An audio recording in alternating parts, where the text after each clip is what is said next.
नमस्कार, ईटीवी भारत में आपका स्वागत है और मैं हूं सचिन शर्मा।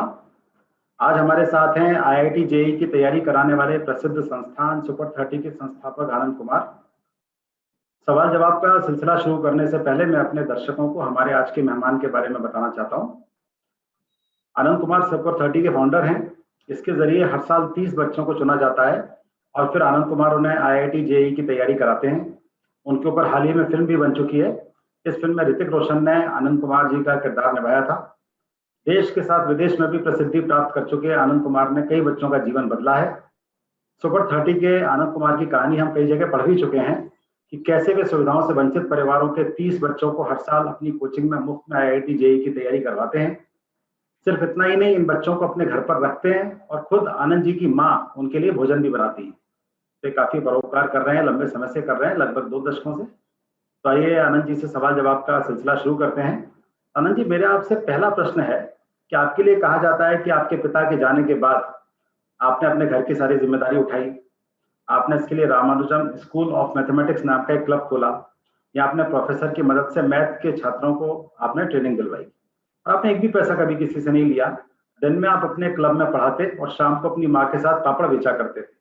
अपने इस बचपन की संघर्ष की कुछ कहानी के बारे में कुछ रोचक चीज बताना चाहते हो तो बताइए। पहले तो मैं आपका धन्यवाद देना चाहता हूं कि आप ऐसे अच्छे पत्रकार से मुझे कुछ बातचीत करने का सौभाग्य प्राप्त हुआ है।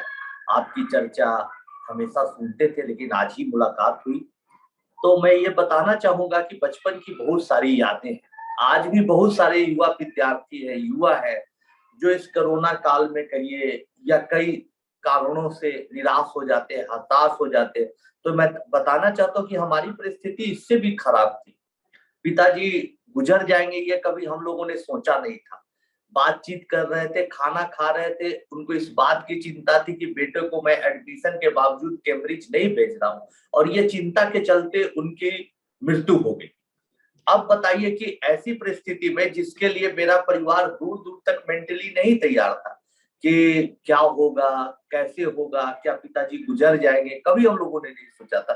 सडन हार्ट अटैक आया उनको।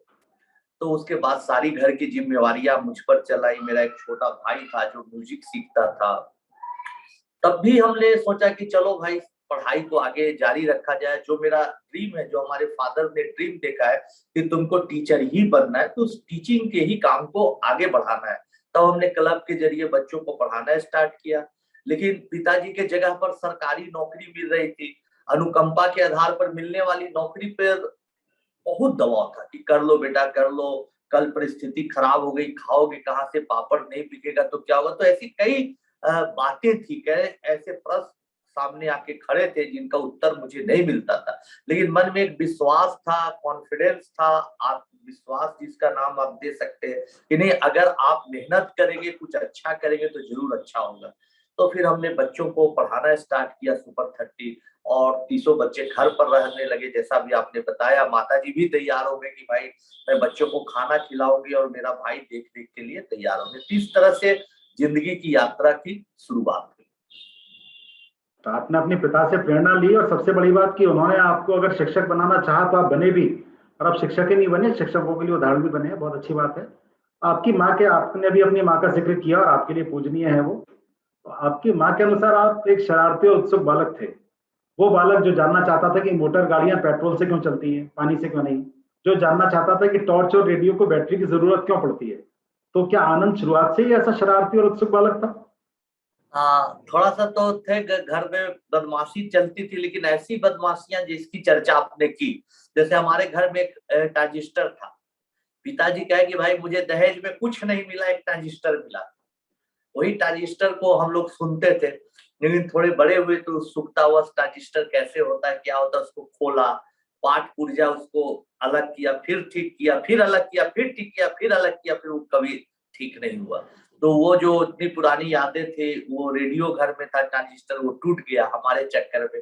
वैसे कई चीजों को तोड़ा, कई चीजों को हमसे चलते वो खराब हुई चीजें, लेकिन हर चीजों से सीखने का प्रयास किया। और शायद वही हमारी उत्सुकता ही एक वजह थी कि हाउ एंड व्हाई, किसी कॉन्सेप्ट का कैसे जाने, किसी चीज को डिटेल में समझे। ये अभ्यास बचपन से ही आया। तो इसमें एक मैं आपसे एक रोचक किस्सा सुनना चाहूंगा।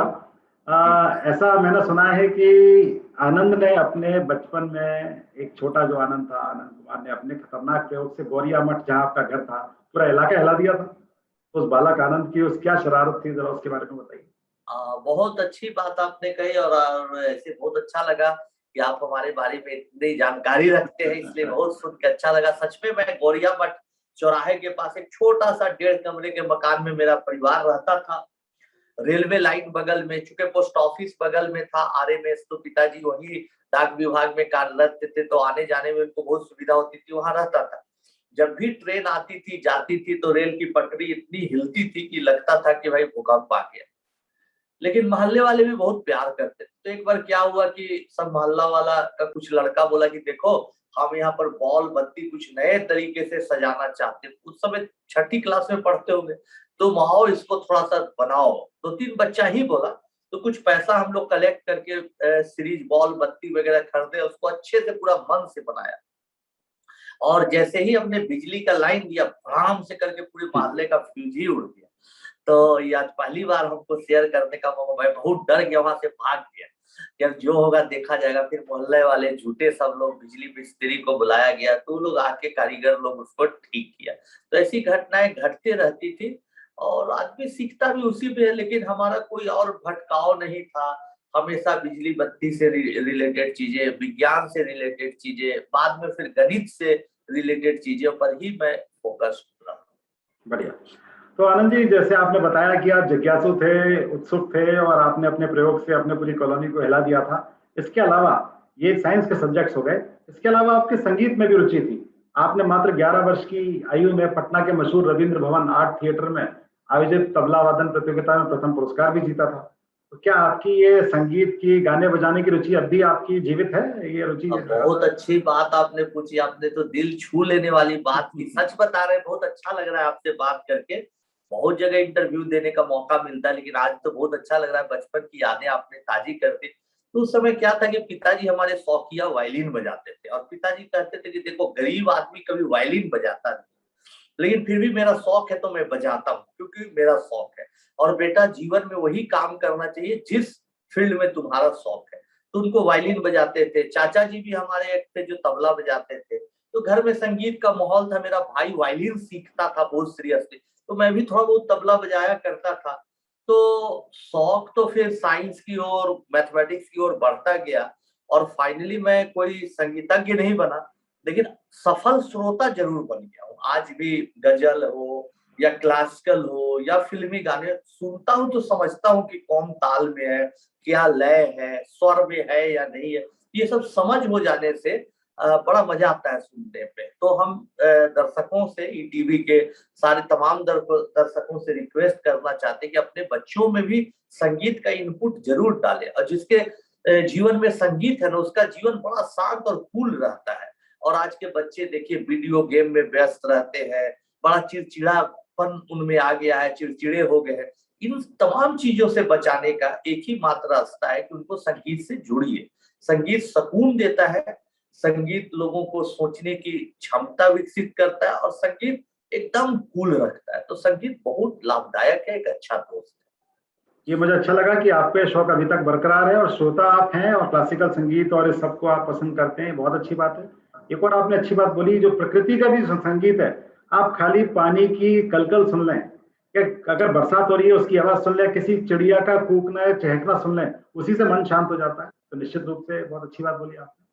तो जो आपका, मैं कोर पे आता हूँ, जिस चीज के लिए आपकी देश दुनिया में पहचान है, जिस वजह से आपको राष्ट्र के बड़े बड़े अवार्ड मिले हैं, कनाडा की संसद में आपकी तारीफ हुई, इस सुपर 30 की शुरुआत कैसे हुई? आपने एक बड़ा काम किया है, बिहार के दर्जनों बच्चों को आपने आईआईटी तक पहुंचाया, जो प्रतिभा होने के बावजूद गरीबी की वजह से पढ़ नहीं पाते थे, कोचिंग नहीं ले पाते थे। आपने क्या सोचकर ये सब कुछ किया, और आज आप इस एक एग्जाम्पल को सेट करने के बाद कितने संतुष्ट फील करते हैं? नहीं, बहुत अच्छी बात आपने बताई कि सुपर 30 की शुरुआत हुई, पिताजी गुजर चुके थे, हमारे पास कुछ जीविका का साधन नहीं था, तो पटना के ही 1-2 लोकल कोचिंग में पढ़ाना स्टार्ट किया। पढ़ाने पर लोगों में चर्चा हुई, लोगों ने अप्रिशिएट किया कि ये बहुत अच्छा पढ़ा रहा है। तो फिर लगा कि भाई आगे अब जीवन में रास्ता था कि भाई आप पढ़ाइए या तो किसी कोचिंग खोलिए, किसी कोचिंग का पार्टनरशिप बने। कोटा से बहुत ऑफर आ रहा था, दिल्ली से बहुत ऑफर आ रहा था। इस बीच एक बच्चे से मुलाकात हुई जो बेचारा पटना में काम भी करता था, किसी तरह से जीविका उपार्जन करता था और काफी मेहनती बच्चा था। तो मुझे अचानक उसको लगा कि दिन रात पढ़ता है और वैसा बच्चा आईए मैरून की रशियन किताब बना रहा है, अच्छा अच्छा सवाल को हल कर रहा है। तो मुझे लगा कि ऐसे बच्चों की ही मदद करने की जरूरत है। तो उस बच्चे से जो हमारे मन में भावना जागृत हुई, फिर हमने माँ के साथ डिस्कशन किया, भाई के साथ डिस्कशन किया। हम सौभाग्यशाली है कि हमारी माताजी और भाई ने पूरा साथ देने का वादा किया और साथ दिया भी। तो इस तरह से फिर 30 बच्चों को हमने रखा। 30 बच्चों से ज्यादा बच्चों की रखने की कैपेसिटी हमारे पास नहीं थी। 30 ही बहुत मुश्किल से हम लोग रख पाए, लेकिन 30 बच्चों को रखा। माताजी खाना खिलाने लगी, अब प्रभाव देख रेख करने लगा, हम लोग पढ़ाने लगे। तो धीरे धीरे इस तरह से सुपर 30 का सिलसिला शुरू हुआ। अच्छा, जैसे अभी आपने खुद बताया कि उस समय 30 बच्चों से ज्यादा आपके पास रखने की फैसिलिटी नहीं थी, अब तो आप सक्षम हैं, काफी आगे बढ़ चुके हैं। तो अभी सुपर 30 ही क्यों, सुपर 40 50 क्यों नहीं? इसके पीछे क्या राज है, इस 30 के नंबर के पीछे?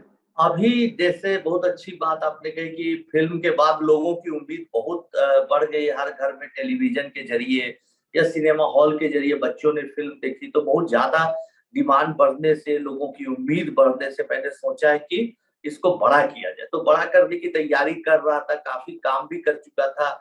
इसी बीच कोरोना का ये दौर आया और सारी चीजें रुक गई हैं तत्काल। लेकिन अभी आने वाले 2-3 महीनों में मैं बहुत बड़ा, पिछले 1 साल से तैयारी कर रहा हूँ, सोच रहा हूँ, उसका प्लानिंग कर रहा हूँ, कुछ वर्चुअली बच्चों को पढ़ाऊं, ज्यादा से ज्यादा बच्चों को पढ़ाऊं, इसका प्रयास करूंगा। कई गवर्नमेंट ने भी मुझे अप्रोच किया है कि भाई आप बच्चों को वर्चुअली पढ़ाइए। हमने कहा कि ठीक है भाई, आपका है निमंत्रण तो जरूर हम उस लोग बारे में पढ़ाएंगे। भी तो मैं पूछना वर्चुअल चाहता का हूँ, अभी पूछूंगा अभी आपसे। ये आपने अच्छी बात बोली, वो चीज मुझे भी पता थी, आपसे विस्तार में समझेंगे। पहले मैं एक बात जानना चाह रहा हूँ। आपका भी कुछ विवाद भी एक आध बीच में आए हैं, उनमें से काफी कैम्ब्रिज के बुलावे को लेकर वो एक हुआ था कि कैम्ब्रिज का जो लेटर आपके पास में था उसमें वर्ष 1993 लिखा हुआ था। देखिए, विजू मैथ्यू की जो किताब है super 30 changing the world 30 student at A time, उसमें जो इंटरव्यू दिया है आपने, उसमें 1994 में कैम्ब्रिज के लिए आवेदन किया गया था। अगर कैम्ब्रिज के लेटर पर छपी तारीख और किताब में छपी तारीख अलग क्यों है? ये वही किताब है जिसकी लेटर का आपने मूवी लिखी? इनविटेशन जो था 1993 में आया था और जाना था 1994 में आया था। जाना था चूंकि मुझे 1994 में 1 अक्टूबर 1994 को मुझे ज्वाइन करना था। और ये सब बातें जान रहे हैं जिस समय फिल्म आई थी। तो फिल्म आने के समय बहुत सारे लोग, मैं एक ही साथ बता देना चाहता हूँ इस तरह के सवालों का जवाब। तो इस तरह के बहुत सारे सवाल उठाए गए मुझ पर, बहुत सारा जलील करने का प्रयास किया गया, बेइज्जती करने के प्रयास की। ऐसे बच्चे जो हमसे पढ़े लिखे नहीं, उनसे गुवाहाटी में केस करवाया गया। उसके पीछे कुछ लोग थे जो चाहते थे कि मुझे परेशान कर दे। कैम्ब्रिज से मेरा लेटर आया, मैंने लेटर को सार्वजनिक नेट पर भी डाला, फेसबुक पर डाला, सोशल मीडिया में, इसमें कोई प्रश्न ही नहीं है कि नहीं आया। कई हमारे अखबार के उस समय के कटिंग है, लेकिन इस पर तो आज पहली बार आप प्रश्न उठा रहे हैं। और भी कई चीजों पर कई लोग तरह तरह का प्रश्न उठाते रहते हैं। ये आपने अच्छा बोला, आपने बड़े जीवन में संघर्ष किया है। और मुझे ऐसा पता चला कि एक समय ऐसा भी आया था जब आपने सोच लिया था कि बिहार को छोड़ देंगे। आखिर ऐसा क्या हो गया था? नहीं नहीं नहीं, कभी ऐसा नहीं हुआ। भी एक तो क्या बताए शर्मा जी, यहाँ पर साजिशों का एक जमावड़ा लगा हुआ रहता है कि लोग कहते बिहार क्यों छोड़ेंगे, इसी मिट्टी में मैं जन्म लिया हूँ, यही मैंने पढ़ाई की, यही सुपर 30 चला, यही इतना मान सम्मान हुआ। तो फिर ऐसी कोई बात नहीं है, तरह तरह की बातें रहती है। एक्चुअली वो वाला जो मामला है बिहार छोड़ने वाला, वो इससे संबंधित नहीं था। जो नहीं नहीं, आपके विवाद बता बिहार रहे हैं, छोड़ने के लिए तो कभी हमने कहीं कहा ही नहीं। ये चीज इस तरीके से आ रही है कि आपकी मैरिज हुई है, अपर कास्ट में आपने मैरिज की है, उसको लेके इतना टारगेट हुआ था कि आपने उस समय बॉडीगार्ड तक रखने पड़े थे आपको। तो ये उसी समय की बात है कि लोगों ने कहा कि भाई आनंद कुमार जी जो है बिहार छोड़ के चले जाएंगे, इतने नाराज हो गए हैं देखिए हमसे। भाई, आप शर्मा जी, आप इंटरव्यू के दूसरे डायरेक्शन में ले जा रहे हैं। अपर कास्ट, लोअर कास्ट, आपने बिहार छोड़ने का बिहार कभी नहीं छोड़ने सोचा? की कोई ऐसी बढ़िया। बात ही नहीं होती जिसपे हम बिहार छोड़ दें जी। अच्छा आनंद जी, अब आपके जो जिस जिस उस पे आपको अच्छा लगता है टॉपिक पे, उस पे पूछेंगे। केंद्र सरकार की एक योजना है जिसमें वो आपके साथ आईआईटी की तैयारी करने वाले दलित छात्रों को फ्री में पढ़वाने की बात कर रही है। चर्चा है नरेंद्र मोदी सरकार ने एक प्रस्ताव को सैद्धांतिक मंजूरी दी है, जिसके तहत आप अनुसूचित जातियों के 400 छात्रों का मार्गदर्शन करेंगे और उन्हें आईआईटी एग्जाम के एंट्रेंस टेस्ट के लिए कोचिंग मुहैया करवाएंगे। तो अगर ऐसी कोई योजना है कि नहीं, पहली बात, और अगर है तो क्या योजना है वो, ऐसे कौन से 400 छात्र हैं जिनको अभी ऐसी पता नहीं, अभी इस योजना पर कोई बात गंभीरता से नहीं हुई है। मुझे आमंत्रण मिला था, लोगों ने बुलाया था सोशल जस्टिस से और कहा था कि अगर ऐसी कोई योजना बनाते हैं तो आप हमको मदद करिए, इतनी ही अभी बात है। तो अभी इस मामले में जो 400 छात्रों वाला फिगर हमारे पास नहीं, उसका चयन हुआ है न, अभी कुछ उसमें कोई प्रक्रिया नहीं हुई है। हमने अपनी सहमति जताई थी कि हाँ मैं मदद करूंगा। चलिए बढ़िया। कारण जी, आपसे बात करके बहुत अच्छा लगा और निश्चित रूप से कुछ चीजें पीछे की और कुछ अभी तात्कालिक बातों पे भी चर्चा हुई है। IITV भारत से बात करने के लिए आपका बहुत बहुत धन्यवाद। और हम अपने दर्शकों से कहना चाहते हैं कि आनंद कुमार जी जैसे ही तमाम मशहूर और महत्वपूर्ण लोगों से हम आपकी इसी तरह से बात करवाते हैं। धन्यवाद।